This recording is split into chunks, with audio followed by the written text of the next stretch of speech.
Pinuna sa budget hearing sa Senado ang pagtaas ng pondo ng Department of Social Welfare and Development para sa Assistance to Individuals in Crisis Situation o AICS tuwing may eleksyon. Ang AICS po ay programa na nagbibigay ng tulong pinansyal sa mga kwalipikadong tao o pamilya na may hinaharap na krisis. Batay sa datos na nakuha ni Senador Ping Lacson, 23.6 billion pesos ang pondo ng AICS noong 2021. Tumaas ito sa 39.8 billion pesos sa election year na 2022.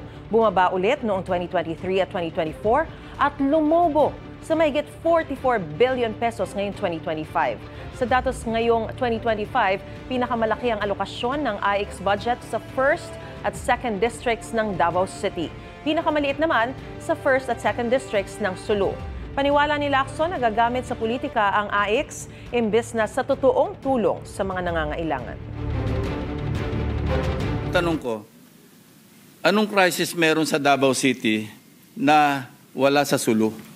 Nakita natin yung pattern, ginagamit ito sa politika, not really intended na tulungan yung talagang nangangailangan. Let's be clear, the crisis referred to in AICS are personal crisis.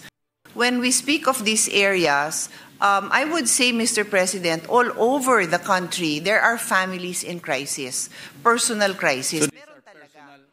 Mga kaanak ni Vice President Sara Duterte ang nanalo mga kongresista sa 1st at 2nd districts ng Davao City ngayong 2025. Pero sabi ng Vice Presidente, ginamit ang AICS para ponduhan umano ang mga kandidatong kaalyado ni dating House Speaker Martin Romualdez. Sinisikap ang kunin ang pahayag ni Romualdez kaugnay niyan.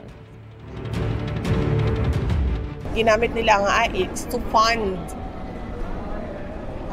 congressional candidates that were backed up by Speaker Martin Romualdez. Sana ay tingnan din nila yung ibang congressional districts na pumirma sa impeachment. Dahil meron ng congressman na nagsabi, di ba, na yung budget ginamit para bayaran sila, para pumirma sa impeachment.